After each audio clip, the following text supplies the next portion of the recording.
मेरे साथ जो साथियां बैठे हैं गुजरात से आए हैं। पहले परिचय लेते हैं, परिचय के बाद फिर पुनः पूरी चर्चा को जारी रखेंगे। सर नमस्कार। नमस्कार, मैं जय भीम, नमो बुद्धाय। क्या परिचय है? हम जामनगर से आते हैं, गुजरात से।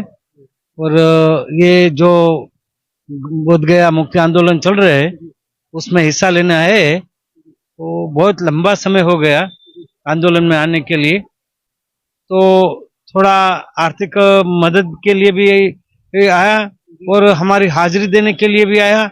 और यहाँ हम 8-10 दिन रुकने वाला है। वो आंदोलन में धरना में जाने बैठे और आंदोलन में पटना भी जाने वाले हैं हम। मतलब 12 मई के प्रोग्राम के लिए आप लोग आए हैं? हाँ, 12 तारीख के प्रोग्राम के लिए। बात चर्चा जारी रखेंगे। आपका परिचय नाम बताइए। अहमदाबाद से नाम बताइए। परवीन भाई। प्रवीण भाई।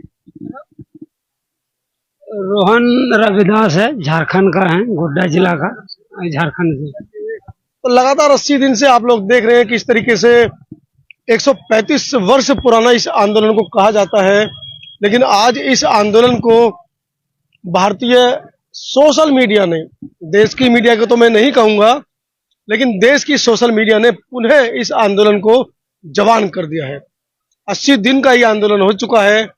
क्या क्या आगे भविष्य में होने वाला है वो सब चीजें मैं आपको बताऊंगा। फिलहाल पिछले 80 दिनों की उपलब्धियों पे चर्चा कर लेते हैं। मेरे साथ मीनल भी बैठी हैं, वो भी पिछले, मुझे लगता है कि पहले दूसरे दिन से। मीनल तुम यहाँ पर? हाँ। मीनल महाराष्ट्र से है और अपने पूरे परिवार को छोड़कर वो लगातार अपने भाई और कुछ मित्रों के साथ में इस आंदोलन में बनी हुई है। मीनल कैसे देख रहे हैं इस पूरे आंदोलन को? पहले तो ये इस आंदोलन को मैं तो बहुत अच्छी तरीके से देख रही हूँ कि ये आंदोलन तो हमारे हक की लड़ाई है, मौलिक अधिकार की लड़ाई है, हमारे आत्मसम्मान की लड़ाई है। इसलिए तो हमको ये आंदोलन में बहुत अच्छे से सपोर्ट करना ही चाहिए। और मैं ये सबसे भी अपील करती हूँ कि सबने आके यहाँ पे ये आंदोलन को समर्थन करना चाहिए। आंदोलन को समर्थन तो करना चाहिए, लेकिन थोड़ा सा मैं हल्का सा मोबाइल को टिंच कर दूं, क्योंकि मोबाइल की परछाई की वजह से मुझे लगता है कि दोस्तों को इस वीडियो को लगाने में दिक्कत होगी। अब ठीक है। तो सर कैसे आप आंदोलन को देख रहे हैं? गुजरात वाले तो लगातार यहाँ पर पहुंच रहे हैं, महाराष्ट्र से लोग आ रहे हैं, यूपी से, मतलब देश का कोई ऐसा कोना नहीं है जहां से लोग यहाँ नहीं पहुंच रहे हैं। लेकिन बिहार की सरकार और केंद्र की सरकार, क्योंकि दोनों ही बीजेपी समर्थित सरकारें हैं, आरएसएस समर्थित सरकारें कहा जा सकता है, हिंदूवादी सरकारें हैं, क्या लग रहा है कि वो बौद्धों को न्याय देने के पक्ष में है? जो मनुवादी सरकार है वो न्याय देने के लिए होती तो अभी दे दिया होता, लेकिन ये अस्मिता का सवाल है। तो भारतीय संविधान में तो ऐसा कोई है ही नहीं, पुराना कानून तो रद्द हो गया है। तो फिर भी ये अपना वो दादागिरी कर रहा है। जो हिंदूवादी संस्था है, जो ब्राह्मणवादी संस्था है, जो ब्राह्मण जाति के लोग है, वो कैसे बौद्ध लोगों का वो धर्म स्थान पर कब्जा कर सकती है? उसको मालूम है हिंदुस्तान के, जो भारत के जितने भी मंदिर बड़े बड़े है वो बौद्ध मूर्ति उसमें है। तो उसको पता चला है अगर ये हम ये दे देंगे तो दूसरे का भी वो दावा करेंगे, इसीलिए वो असमंजस में है। आज वो यहाँ पे जो धरना स्थान पर पानी नहीं दे रहे हैं, ये भारतवासी है जहाँ भगवान बुद्ध का जन्म हुआ है, जो जहाँ भारत पूरा दुनिया को संदेश अहिंसा और शांति का दे रही है। और जो यहाँ का जो पीएम है वो वहां दूसरे देशों में जाते हैं, विदेश में, तो वो कहता है I am come from the land of Lord Buddha, लेकिन जब यहाँ आता है तो वो अपना चोला पहन लेता है हिंदूवाद का। तो ये अगर देना चाहते हैं तो बुद्ध विहार, महामुक्ति आंदोलन तुरंत ही समाप्त हो जाता है, लेकिन उसकी चाल बहुत गहरी लग रही है हमें। चलिए मीनल, क्या लग रहा है सरकारें क्यों पक्ष में नहीं है? लगातार आप लोग दबाव बना रहे हैं। अभी 2 दिन पूर्व भी मुख्यमंत्री यहाँ पर आए थे, गिनीज बुक वर्ल्ड रिकॉर्ड में महाबोधि टेम्पल का नाम आया है, लेकिन उसके बावजूद पंडाल के सामने से उनकी रैली निकली, लेकिन वो यहाँ पर नहीं आए। क्योंकि ये जो बिहार सरकार है, इन्होंने अपने आंखों के ऊपर काली पट्टी बांध के रखी है। तो इनको कुछ समझना नहीं है, इनको कुछ देखना नहीं है और इनको कुछ बोलना नहीं है। ज्यादा से ज्यादा करके सिर्फ बौद्ध लोगों के लिए, अदर कम्युनिटी के लिए तो बोल लेते हैं, कुछ भी थोड़ा सा कुछ भी हो जाए तो उनका सपोर्ट कर लेते हैं। लेकिन 80 दिन से ये आंदोलन चल रहा है, उनको दिख नहीं रहा है, उनको समझ नहीं रहा है, वो कुछ तो भी बोले तो इसका मतलब यही है ना कि ये सरकार गूंगी, अंधी, बहरी, लूली सब कुछ है। नहीं तो मतलब कारण क्या समझ में आ रहा है कि क्यों आपकी बात नहीं सुनी जा रही? आपके साथ ये दोहरी नागरिकता वाला रवैया क्यों है? क्योंकि इनको जो बौद्ध धर्म है वो आगे नहीं जाने देना है, यही मेन काम है।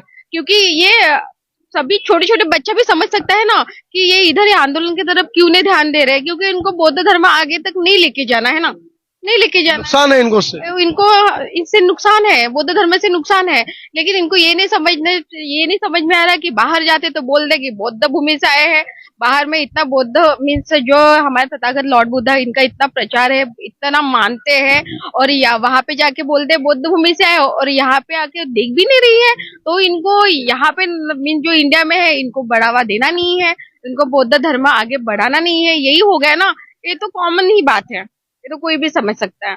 कहीं ना कहीं एक बहुत बड़ी बात मीनल बता रही हैं कि बौद्ध धर्म से या बौद्ध के धम्म से इनको आपत्ति क्यों है, क्योंकि बौद्ध का धम्म आपको मार्ग देता है, पाखंड अंधविश्वास से दूर आपके मस्तिष्क को खोलता है, आपको सोचने समझने की एक राय देता है, या कहे कि शिक्षित बनने की तरफ अग्रसर करता है। क्योंकि डॉक्टर अम्बेडकर ने जब बौद्ध धर्म ग्रहण किया तब उसके बाद उन्होंने कहा कि शिक्षित बनो, संगठित रहो, जो उन्होंने मंत्र अपने दिए समाज के लिए, शिका आणि संगठित व्हा। तो उसके बाद समाज को लगता है कि अभी तो सिर्फ इनको लगता है कि अभी तो सिर्फ 75 वर्ष हुए हैं डॉक्टर अंबेडकर को पढ़कर, उनके अधिकार लेकर। मात्र 75 सालों में ये लोग महाबोधि विहार को मांगने लगे हैं। कहीं ऐसा ना हो कि आने वाले दिनों में ये लोग देश की दूसरी धरोहर, जिस पर ऐसा कहा जा रहा है, लोग जो बुद्धिजीवी लोग हैं वो कहते हैं कि जितने भी इस देश के अंदर बड़े बड़े मंदिर हैं वो निर्माण बौद्धों ने कराए थे, उनके ऊपर इन्होंने कब्जा कर रखा है। गुजरात में भी ऐसा कुछ है सर? हाँ, गुजरात में भी ऐसा है।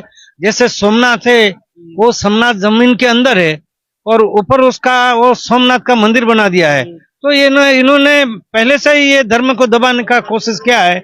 और जैसे काल्पनिक हिंदू देवी देवता है उसका पाखंड बाहर न आ जाए, इसीलिए ये बुद्ध का जो मार्ग है, उसका जो संदेश है, वो ये देश में फलने फूलने नहीं देते हैं। क्या कहते हैं बुद्ध इस पूरे मामले पर? वो बुद्धिस्ट कहते हैं कि जो ये धरती है, जहां आप खोदो, जहां देखो वहां बुद्धि निकलते हैं, वहां तो कोई राम न कृष्ण निकलता है न हनुमान निकलता है। तो इस बुद्ध की धरती पर 2 गज जमीन के नीचे आज बुद्ध है। तो ये समझ में नहीं आता है कि भारत बुद्ध का जो वो गुरु कहलाता है, वो धर्म क्या बोलता है उसको, बुद्ध की धरती कहलाती है। तो ये बुद्ध की धरती है। उस समय पे जगत गुरु जो था वो भगवान बुद्ध है, और ये अभी पाखंड वाले लोगों को वो सनातनी के वो सनातन गुरु बताते हैं। भगवान को तो भूल जाते हैं, धर्म भगवान का है, वो सनातन है, उसमें आज तक वो सनातन में कोई गलत बात नहीं हुई। मानव का कल्याण है, मानव की मुक्ति है। तो ये पाखंड में लोगों को ऐसा ही घुमाए रखते हैं, वो ये चालबाज लोगों की बड़ी चाल है। मीनल, आप लोग यहाँ धरने पे बैठे हो भाई, और आप लोगों के ही समाज की महिलाएं देवी पूजा करने जा रही हैं, नव दुर्गा मना रही हैं। कैसे समझाओगे भाई कि बुद्ध हमारे थे, बुद्ध ने हमें पाखंड से निकाला है? क्या कहोगे भाई? उनको भी मैं क्या ही समझाऊं, मैं तो समझा के थक गई हूँ। लेकिन अभी तो पहले से ज्यादा तो अभी सारी लेडीज एक्टिव हो गई है, अब वो नहीं मानते। वो सिर्फ अभी कई लाख स्कूल बंद कर दिए, शिक्षा के रास्ते बंद कर दिए, कहाँ महिलाएं जाग गई भाई? महिलाओं को तो अभी जागना पड़ेगा ही। अब तो उनके लिए यही आखिरी मौका है, ये जो हम कर रहे हैं ना धरना, ये उनके लिए बहुत आखिरी मौका है कि उनको अभी जागना है। अभी नहीं जागोगे तो कब जागोगे? उनके लिए अभी ये मौका है। क्योंकि कैसे है ना, अगर ये सारी चीजें अंधविश्वास चलता रहा ना, तो एक दिन इनका जो एजुकेशन है ना वो भी बंद हो जाएगा। ये अपने बच्चों को क्या बोलते पंडित, ये सारी चीजें बना। तो ये तो आरएसएस ने शुरू कर दिया है, उन्होंने शेड्यूल कास्ट के पंडित बनाने शुरू कर दिए लोग। हाँ, वो आरएसएस की तो बड़ी बड़ी चालें चलती रहती है, वो तो कुछ ना कुछ एक ना एक निकालते रहते हैं।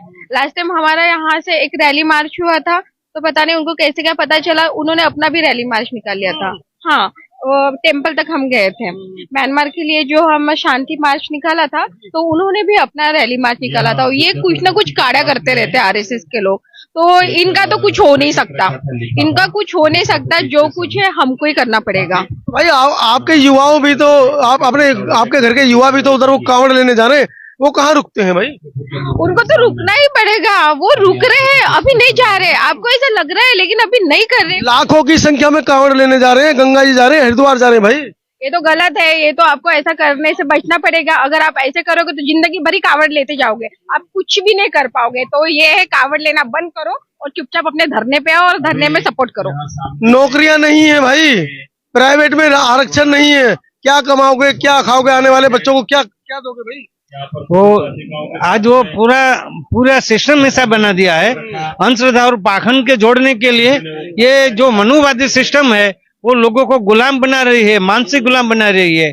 इसीलिए वो शिक्षा का जो केंद्र है वो खत्म कर रही है। और आज जो स्कूल है वो बंद हो रही है, कॉलेजें बंद रही है। नहीं पढ़ाई होती तो नौकरियां भी नहीं मिलेगी। आज नौकरियां नहीं मिलने मोदी जी भारत को अखंड भारत बना रहे हैं, आप कैसी बात कर रहे हैं? अरे वो अखंड भारत तो कैसे बनेगा? अब कितने ही राज्यों में अलग अलग वो हिंसाएं चल रही है, लेकिन जो मीडिया है, मनुवादी मीडिया है, वो देश को सही बात नहीं बता रही है।